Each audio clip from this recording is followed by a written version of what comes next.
George, your reflections on that game, that result?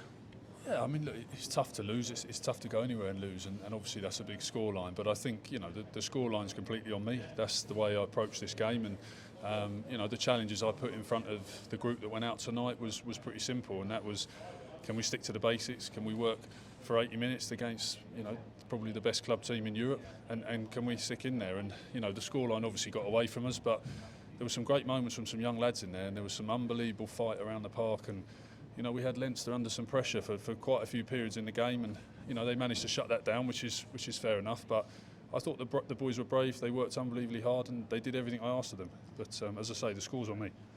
The cause wasn't helped by those disruptions in the first half as well. You really didn't need them. No. I think we seemed to be losing bodies like dominoes in that first half, and it was tough. It was tough out there for them, like you say, losing players, and then Bill did a great job stepping in at 10 early doors, and Kyle on the wing. But yeah, ultimately, it is what it is tonight. It's a tough loss, but the team we just played went away from home to Racing last week against a fully loaded Racing and beat them 42-10. So, it's not a nice scoreline, but they're not exactly.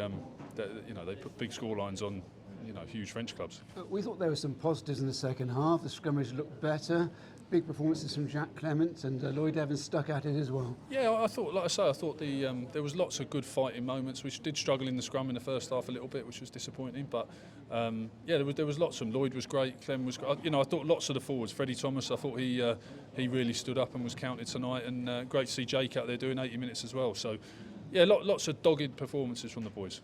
And what can you learn from that Leinster performance you didn't already know?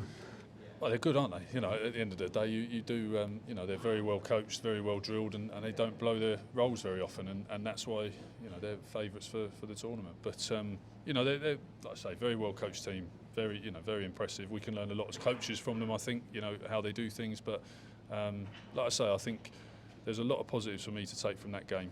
And that's, as I say, the score's not a reflection on the players, it's on me. Is this just a dent in the road?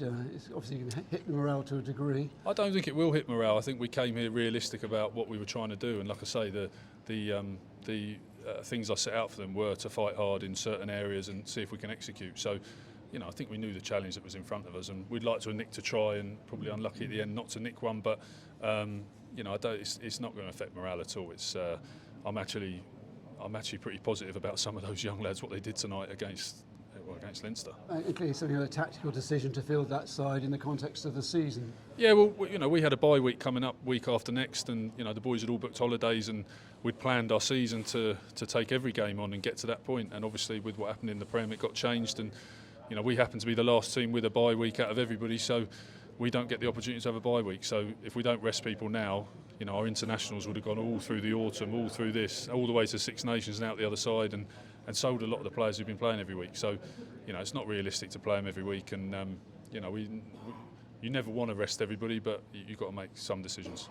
Just found any really troubling injuries out there? I don't think so. There was obviously quite a number in the first half, but I think they're all HIAs and things like that, where you have to pull people off, and like I say, we always pull them off and pretty much always keep them off. I have to say there's a vibrant debate amongst supporters who travelled here about the selection. A word for those supporters who came over? Yeah, well, again, it wasn't our plan to do this. That's, like I say, we've lost our bye week in 2 weeks, but I think hopefully the supporters would rather we've got a fresh firing team than a team that gets run into the ground and plays every week, and that's definitely not going to achieve anything. So again, you've got to make decisions, and as I say, it's certainly not Gloucester's fault that the bye week that was coming the week after next has been changed.